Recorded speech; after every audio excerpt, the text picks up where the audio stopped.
Hello, નમસ્કાર. આ વિડીયોમાં આપણે જોશું કે એપ્લિકેશનમાંથી નોટિસ કઈ રીતે મોકલવી.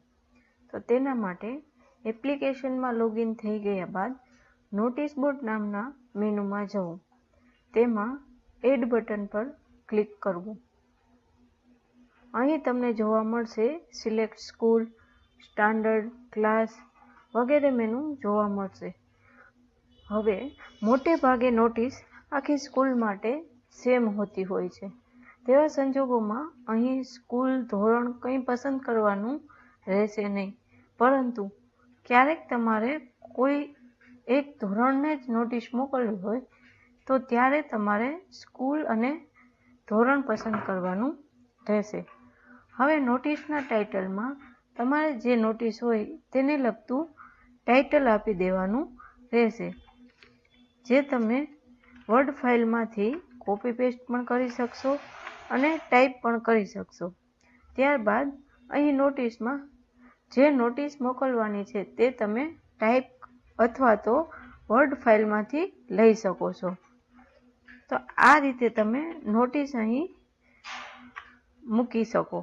ત્યારબાદ તમારે જો નોટિસ ઇમેજ સ્વરૂપમાં હોય તો તમે સિલેક્ટ ઇમેજમાંથી તેને પસંદ કરી શકો છો.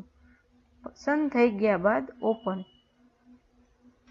અને એક્ટિવ ટીક કરી અને સેવ એન્ડ સેન્ડ કરવું. આ રીતે તમે નોટિસ મોકલી શકો છો. ત્યારબાદ તમને વ્યૂ, એડિટ, વ્યૂ ઇમેજ વગેરે જેવા ઓપ્શન અહીં જોવા મળશે. આમાં તમે વ્યૂ ઇમેજમાંથી જો નોટિસમાં ઇમેજ મોકલેલી હશે તો તે તમે અહીં વ્યૂ કરીને જોઈ શકશો. ત્યારબાદ એડિટ. હવે મોકલેલી નોટિસમાં જો કોઈ સુધારા જેવું લાગતું હોય તો તે તમે અહીંથી સુધારો કરી અને ફરી સેન્ડ કરી શકો છો. ત્યારબાદ વ્યૂ એટલે કે વ્યૂમાં તમે મોકલેલી નોટિસ કેટલા વાલીઓએ જોઈ તે તમે અહીં ઇચ વ્યુડના કોલમમાં જોઈ શકો. જે લોકોએ જોઈ લીધી હશે તેનામાં ટ્રુ લખાયેલું આવી જશે, જે તમે અગાઉની નોટિસમાં જોઈ શકો છો. આ રીતે જે વાલીઓએ તમારી નોટિસ જોઈ લે તેના ઇઝ વ્યુડના કોલમમાં ટ્રુ લખાઈને આવી જશે.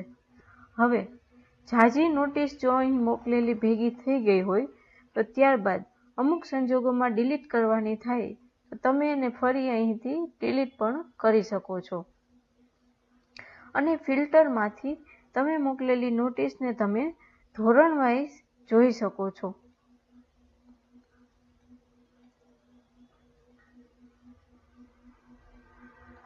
આ રીતે જેટલી છઠ્ઠા ધોરણની અત્યાર સુધી મોકલેલી નોટિસ હતી તે તમામ નોટિસ તમે અહીં જોઈ શકો છો.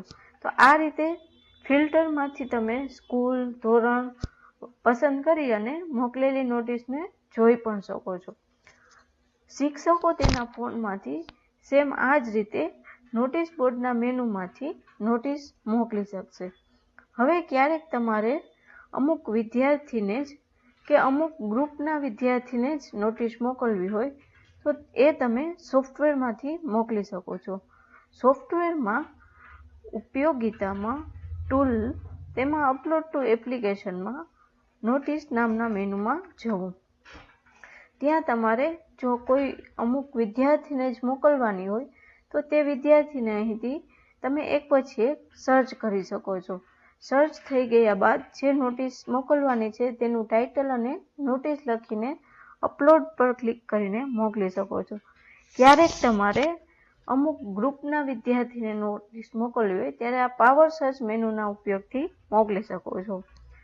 અહીંથી તમારે ગ્રુપ પસંદ કરી લેવું. હવે દાખલા તરીકે પ્રવાસ.